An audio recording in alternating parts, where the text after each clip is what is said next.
Hey guys, what's going on? Just wanted to mention a few things. I probably won't be doing another video for the next week or so. I just have so many things going on this week, and then my weekend and Super Bowl Sunday.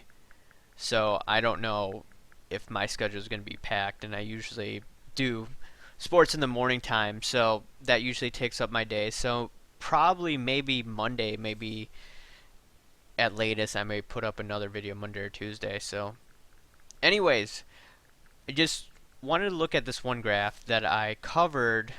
This must have been in June, right?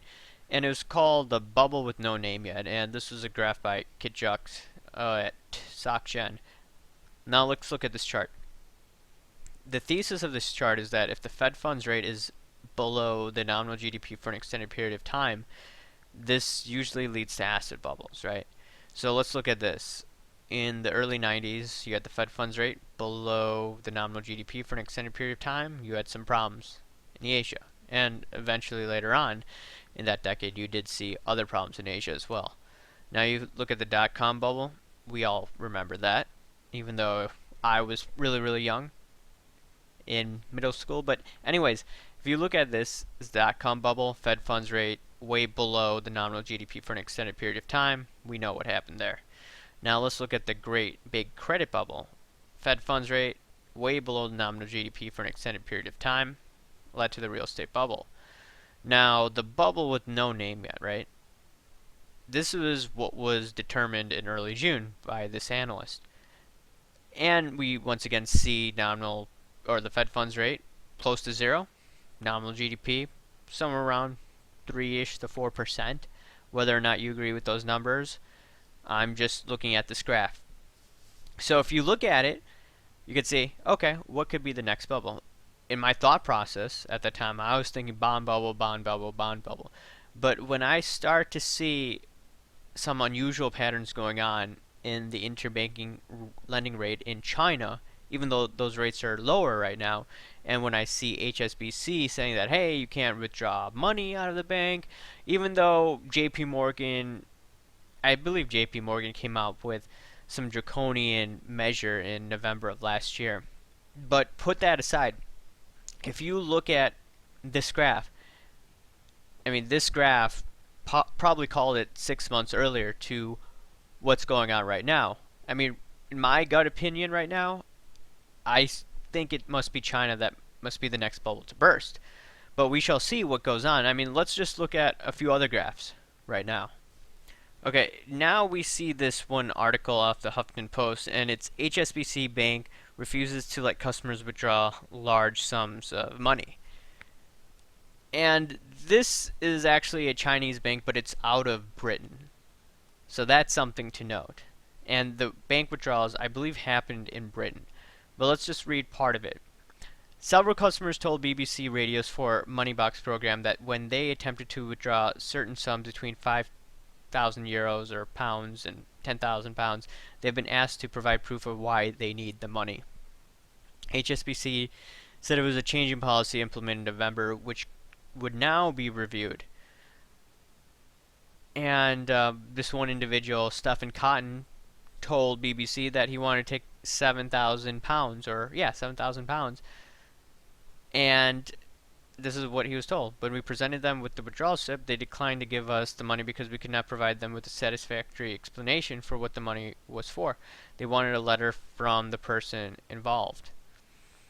So when you start to see big banks and they say that you cannot withdraw all this money, and this does happen in the United States as well, by the way, especially with the Patriot Act and all of that fun stuff, or not fun stuff. So we're starting to see this worldwide. It's starting to make some headlines in the Huffington Post. Usually the mainstream media ignores this, but it's actually good that the Huff Post, even though it's a liberal paper, is covering this article. So what does this mean in spite of all the bubbles? Well, let's just look at the repo rates again in China. I just wanted to show you a few things that I found highly suspicious. Now let's look at the 7-day repo market in China. And what I noticed in June, this was a huge, huge red flag. 1,100 basis points. This was a move up from like 400 basis points to 1100 basis points. I've showed this multiple times. And then if you want to look at some other times where you've seen huge moves, you see once again near 4% or 400 basis points to over 800 basis points, close to 900 basis points. And if you want to look at over here, 400 basis points to roughly 600 basis points. So if you want to look at it, yeah, you've seen spikes like that. And when I start to see moves like that, this worries me, because if it were hovering around like 400 basis points, it didn't have these spikes up, I wouldn't really worry about it. But now you're starting to see headlines that China's slowing down, their PMI numbers went down. This goes on and on and on. That kind of makes me nervous. And I'm going to show you once again the LIBOR spreads from 2007, 2008. Oh, one last thing before I do go to that chart. I just wanted to show you, I mean, yeah, you've seen a decrease in these 7-day repo rates or the SHIBOR rates as of right now. So, yeah, as of right now, there aren't problems to the extent that there were when you saw rates like that go up like this over here and this over here. And it seems like the other default that was going to happen on January 31st, well, from what I've read, it seems that there's a bailout going on behind the scenes. There's some rearrangement of payments, which is eventually going to kick the can, or which is going to kick the can down the road when it comes to the Chinese problem. But now let's look at some of the graphs that I've uncovered from the past, 2007, 2008. Okay, now let's look at what happened in 2007, 2008. Look at this graph.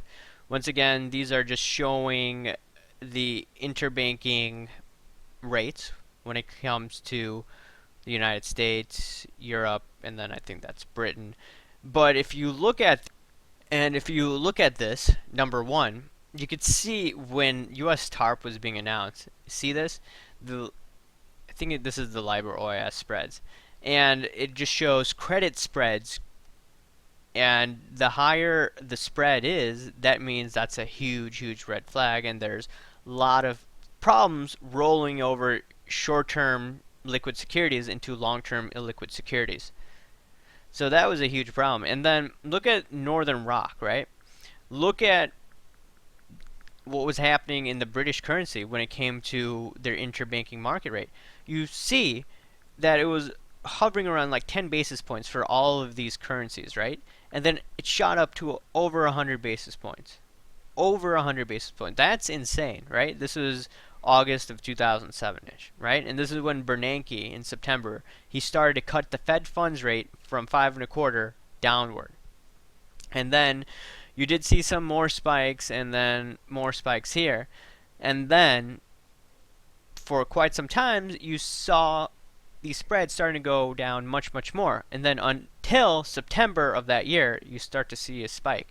So everybody started to have problems. So when you start to see what's going on in China, you start to see their repo rates go up, their SHIBOR rates go up from time to time.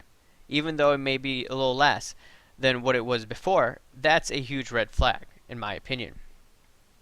And you look at Northern Rock here. So now the question in my mind is Northern Rock, or what happened to HSBC, is that like Northern Rock? I mean, we haven't seen the rates shoot up like we've seen to right now. I mean, if you look at the rates, they're not as high. No one's talking about problems in the credit markets to the extent that they were in 2007, 2008. But going forward, if you start to see the United States economy starting to slow down because of Obamacare, earnings are starting to miss, you're starting to see problems in China. Their PMI numbers continue to go below 50% on the PMI. What is that going to mean for the overall economy? You have to remember, we have a derivatives mess out there.